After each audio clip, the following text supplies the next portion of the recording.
So, good evening. Welcome to the ninth day of our social economy experiments to reach our financial freedom. Today is May the 10th.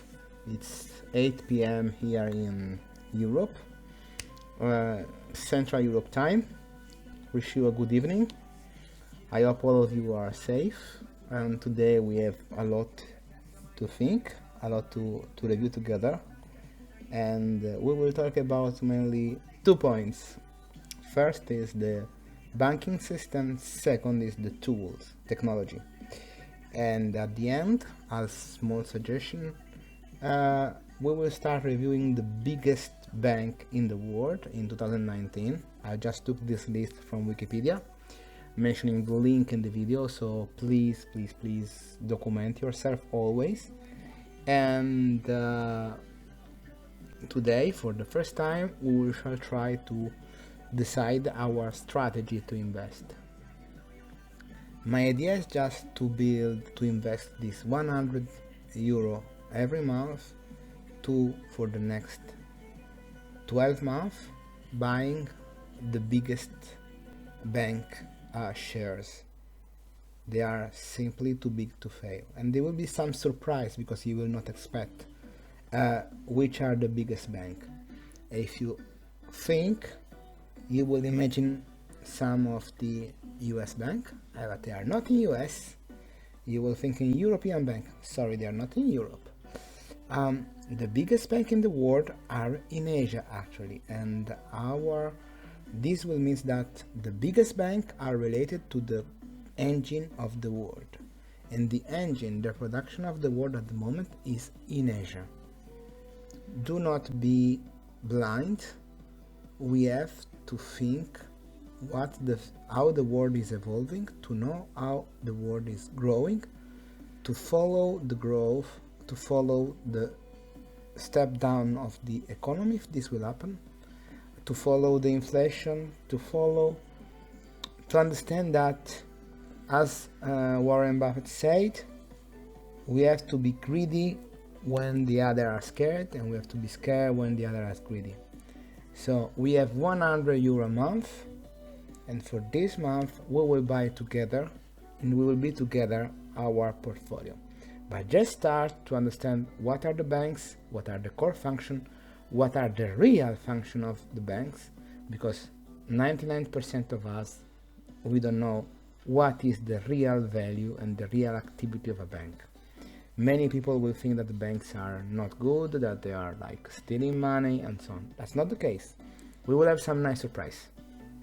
So the first point is just, what is a bank? A bank is a financial institution that accepts deposit and makes loans and arrange payment. These are the three main functions of a bank. So they take our money because we are depositor, we put money in the bank because we want to do three things. First, we want to have our money in a safe place. Second, we want to use this money to pay for something.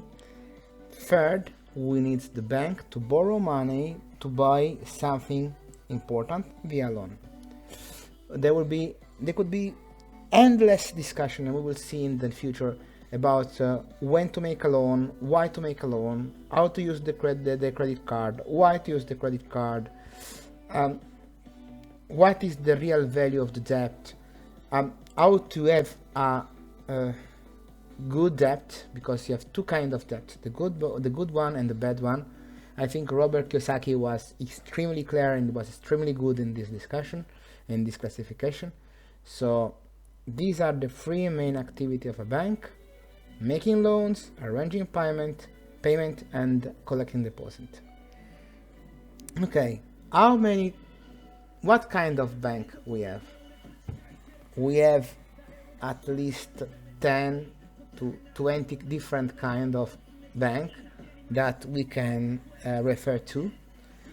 One that we need to keep a special attention is the central bank, because central banks are the one that are the regulator, the one that manage the money policy, and this will let us understand how the market is going to evolve, how the things are going, and they will set also the rules. So these are the main points that we need to understand and to read and to study the different central bank to catch the evolution of the company.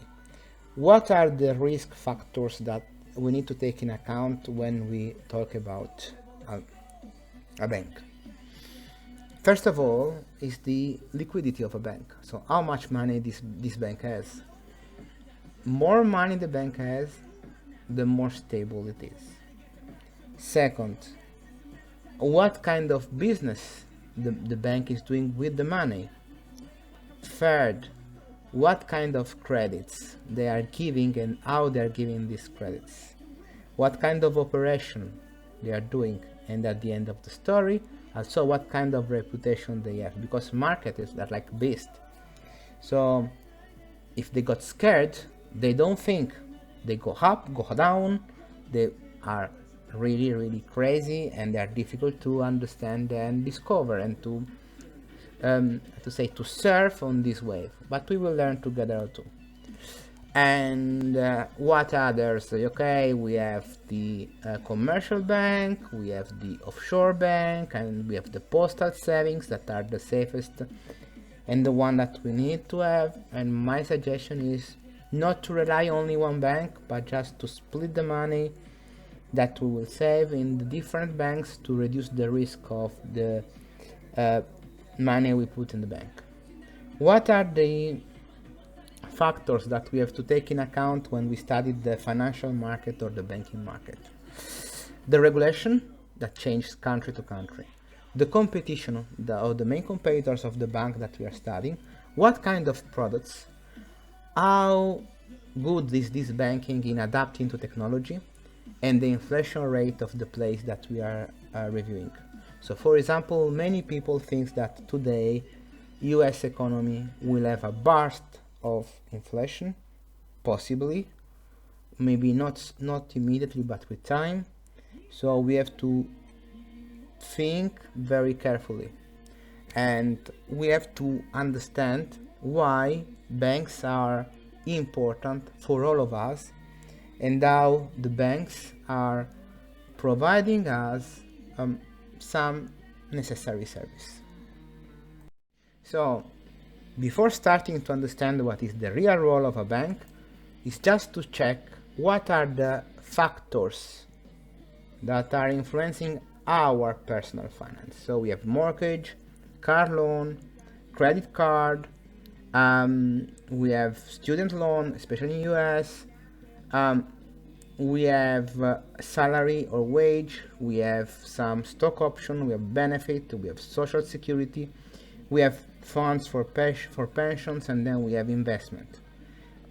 All these elements of our personal finance are directly or indirectly influenced by the banking system, and this is a fact, because the banks are at the core of economy. And what is the main point? Is just they are financial. They make financial intermediation. So they are a connecting point between who has the money and who needs the money. And who needs the money, they will need to make something. And this is the main point. So by the money we take from the bank, we transform the assets. So thanks to them, we create wealth for the society and for the people. And this is the main point.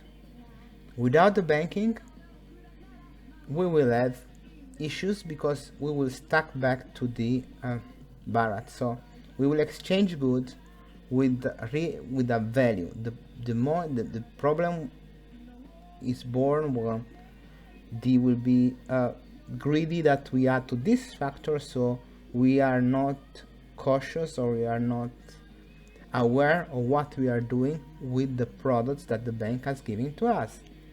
If we know exactly what we do, the risk of what we do is very little. And believe me, banks are here to stay.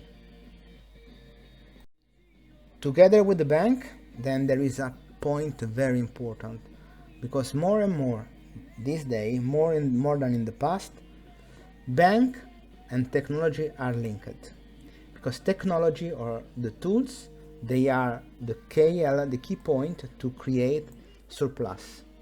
That means with the same amount of money to have more goods, more service, better good, better service. So without surplus there is no profit. Without bank there is no new money and no new wealth. So surplus and tool that generate them, these are the engine of our economy. So remember, owning a tool directly or indirectly, and we will see in the future, is the key point to have profit. Profit is not something bad. Profit is what is left after we pay everything, including, and we'll say starting from our taxes. This is the main point, and this is the reason we have to pay taxes, because by paying taxes, that should be of course fair, we are able to sustain our society, to let them grow, to distribute the surplus of wealth, and to make it as better society. There will be corruption, yes. There will be bad people, yes.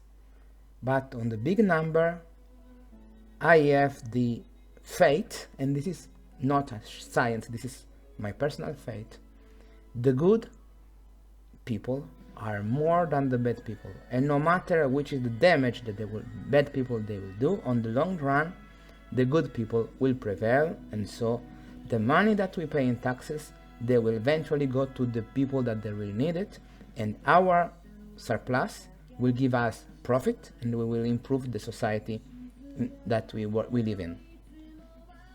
So as promised, now we see who are the biggest bank. And surprise, surprise, the first 5th biggest bank in 2019, they were all in Asia. Industrial and Commercial Bank of China, China Construction Bank, Agricultural Bank of China, Bank of China, Mitsubishi, Financial Group, and then we have HSBC, that is British, but well, it's Hong Kong Shanghai Bank, JP Morgan, Bank of America. So Europe is starting from position number 9. UK is Europe, no Europe, okay, we can discuss. After Brexit we can discuss. So my idea is just monthly by monthly, starting this month, we have to start investing our 100 euro to each of this bank, because this biggest bank, they are not going to leave us very soon. So our main duty is just to select wisely, okay, and move forward to the biggest bank, and we will start from next week. I will just try to set up something that we can share together and some screenshots that we can share. So that's all for today. I wish you a good evening. If you liked this video, please hit the button like, subscribe the channel, and see you as soon as possible. Have a nice evening, stay safe, and keep in touch. Please comment. Your comments are gold for me.